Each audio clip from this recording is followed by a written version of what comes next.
calvinismo não crê que Deus é injusto. Inclusive, o próprio Paulo responde essa pergunta.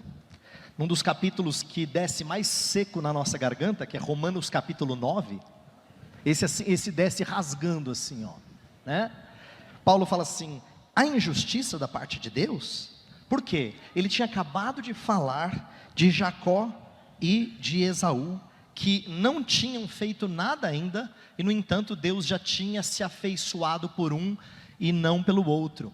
E aí ele faz a pergunta que todo mundo quer ouvir: a injustiça da parte de Deus? E a resposta dele é: de modo nenhum. Por quê?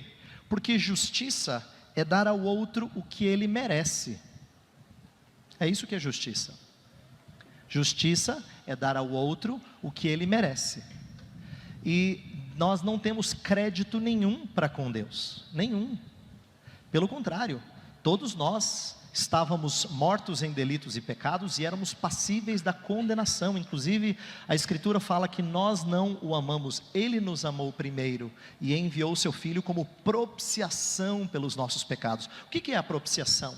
É cobrir-nos para que o Filho desviasse-nos da ira dele. Então nós não somos dignos de receber atenção da parte de Deus. Nós somos merecedores da ira dele. É isso que nós somos merecedores. E é por isso que quando nós pregamos o Evangelho de Cristo Jesus, o Evangelho se torna boa nova, presta atenção. Não porque ele anuncia só que talvez você seja salvo, mas porque você em Cristo é mais que vencedor. É um evangelho que fala não só de possibilidades, mas de triunfos. O capítulo 8 de Romanos é um dos capítulos mais triunfantes da Escritura, não é? Você sabia que o capítulo 8 de Romanos não tem nenhum imperativo?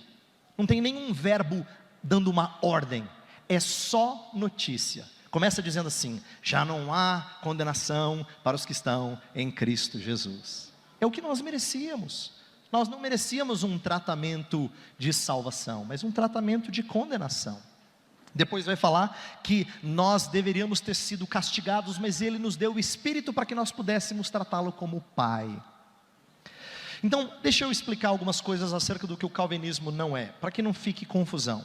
Calvinismo não desacredita que Deus é um Deus que não faz distinção. Em outras palavras, nós não falamos que Deus é um Deus injusto e é um Deus que faz acepção de pessoas. Por quê? Porque o próprio livro de Apocalipse fala que diante do trono do Cordeiro haviam pessoas de toda língua, povo, tribo e nação. Deus nunca fez distinção. Inclusive, o verso mais citado por todos nós, um verso querido de todos nós, que é João 3,16, ele é num contexto de um judeu, de uma conversa de um judeu com Jesus Cristo, achando que ele era uma pessoa boa, uma pessoa correta, uma pessoa que estava no caminho certo.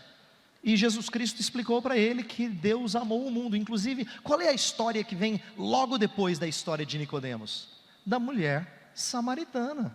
Porque Deus amou o mundo, isto é, gente de toda parte. Inclusive no final do capítulo 4 de João, versículo 42, os samaritanos que ouviram a história da mulher e foram checar para ver quem era esse Jesus, falaram: verdadeiramente, este é o Salvador do mundo. Agora, se de fato Deus não salva todas as pessoas, como é que Ele poderia ser verdadeiramente o Salvador do mundo?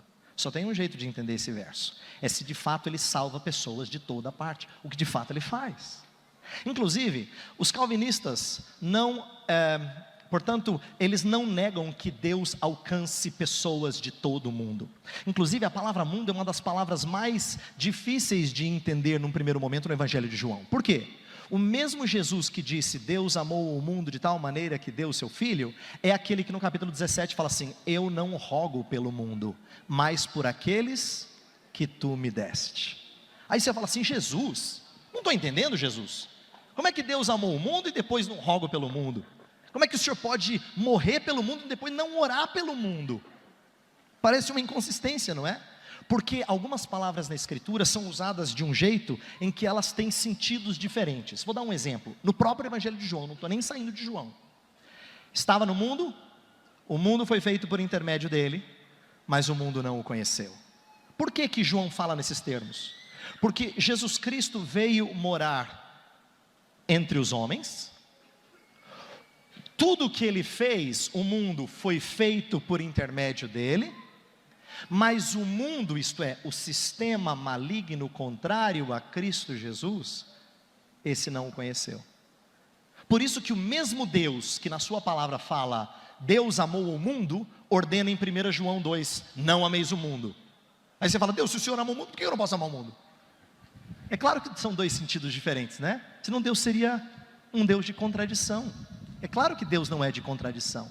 Deus é um Deus muito claro na sua verdade. E é por isso que os calvinistas, eles prezam pela lógica das coisas.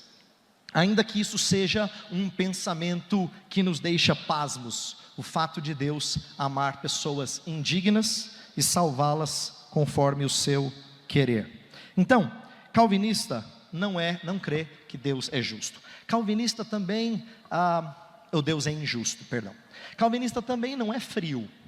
Há muitas pessoas que têm confundido o calvinismo com frieza, e eu queria dar um exemplo da epístola de Paulo aos Romanos. Paulo começa descrevendo o homem como pecador, todo homem. Ele começa dizendo que os gentios, eles trocaram o Criador pela criatura, capítulo 1.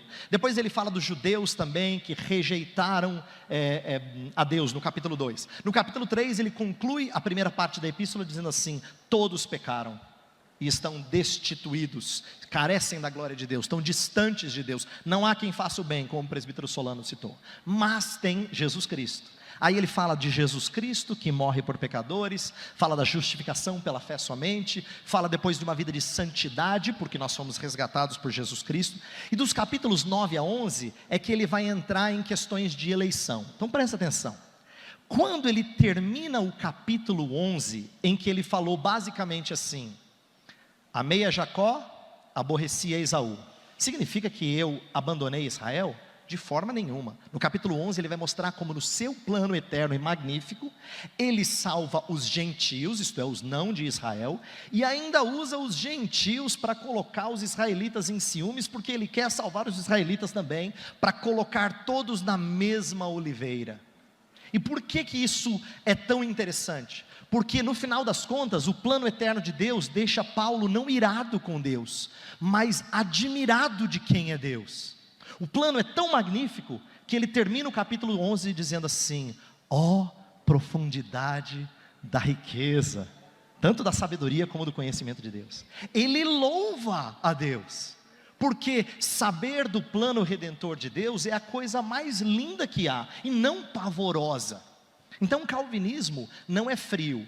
Calvinismo precisa despertar louvor e glórias diante desses planos maravilhosos, por entender que todas as coisas cooperam para o bem daqueles que amam a Deus, a saber, daqueles que são chamados segundo o seu propósito. Então, são trechos da Escritura que mostram para a gente que calvinismo é cheio de amor pela verdade. Inclusive, quero reforçar aquilo que o presbítero Solano já falou, eu acho importante reforçar. Calvinismo não pode ser soberba. Se você prega que você não é digno de receber a graça de Deus, se você prega que Deus escolheu por causa do seu amor eletivo, não por causa de algo que havia em você, se você prega que não havia nada em você para que Cristo morresse por você e se entregasse por você, isso não tem que fazer você se achar, é o contrário, tem que humilhar você, para que você fale desse evangelho com doçura, com compreensão. E a minha última palavra, por que o calvinismo precisa despertar humildade?